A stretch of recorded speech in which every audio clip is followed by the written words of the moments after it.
The Nature Method, Chapter 19, the 19th chapter. The Dinner. Daisy's husband has been in his bedroom to dress, but now he came down from the first floor. When they had all come into the dining room, Daisy's husband said, "Please sit down at the table. Will you sit down there, Mrs. Smith? And will you sit down on that chair next to my wife, Mrs. Hudson?" When they had all sat down at the table, they began to eat. First, they had soup made from many vegetables. "What a good soup!" Mrs. Hudson said. "How good it tastes!" "Daisy, I am glad that it tastes good. Do you want another plate of soup?" "No, thank you, I can eat no more." Daisy's husband, "Please give me another plate of soup. I'm very hungry. I had so much work to do today that I had no time for lunch, so now I'm so hungry that 2 plates of soup are not too much for me." This is a plate. Where had Daisy's husband been? He had been in his bedroom on the first floor to dress. Did he come down to the guests? Yes, he came down from the first floor when he had dressed. What did the guests do when they came into the dining room? They sat down at the table. Who asked them to sit down? Daisy's husband asked them to sit down. What did they have first? First, they had soup. What is soup made from? It is made from vegetables, and sometimes it's also made from meat. But the meat is not in the soup when you get it for dinner. It has been taken out again. It was only put to give the soup a good taste. Did the soup taste good? Yes, Mrs. Hudson said that it tasted very good. Why was Daisy's husband so hungry? Because he had had so much work to do that he had had no time for lunch. He was so hungry that he ate 2 plates of soup. Then the maid came in with a large dish. On the dish was beef. Daisy's husband cut the beef with a big knife, and then put a piece on each plate. Daisy put potatoes and vegetables on the plates and gave 1 plate to each of the guests. "Will you give me the salt, please?"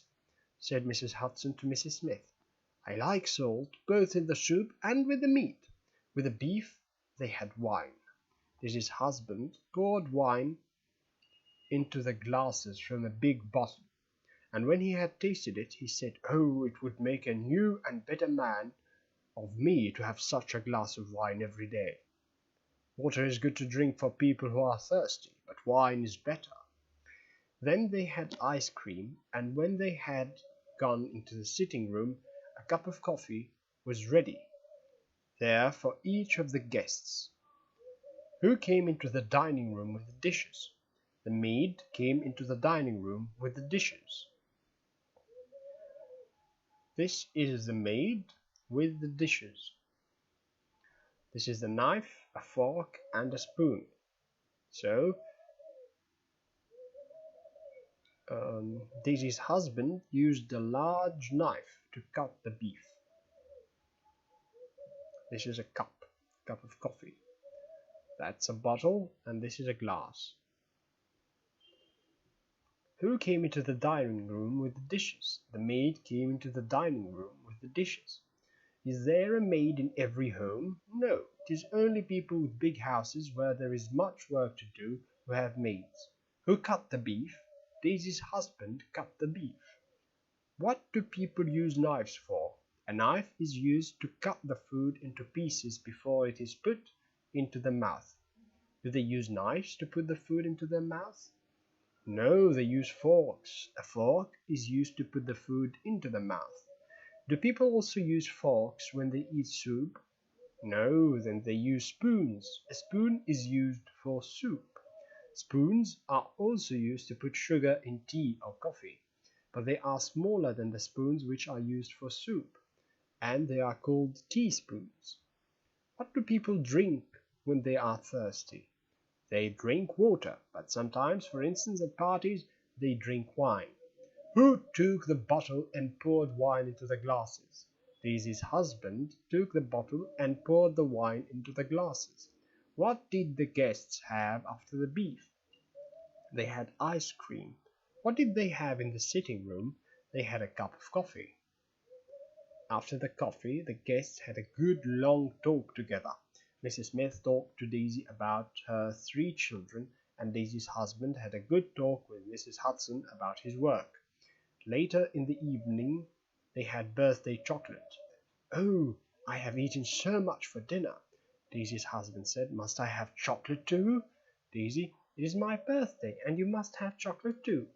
When it was almost 11 o'clock, Mrs. Smith said, "How late it is! Now I must go home. It has been a very pleasant evening, Daisy. It was so pleasant to be together again."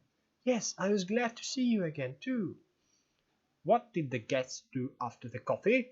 After the coffee, the guests had a long talk together. What did Mrs. Smith talk to Daisy about? She talked to Daisy about her own children. Did the guests have a pleasant evening at Daisy's home? Yes, they had a very pleasant evening, and Mrs. Smith told Daisy that it had been so good to see her.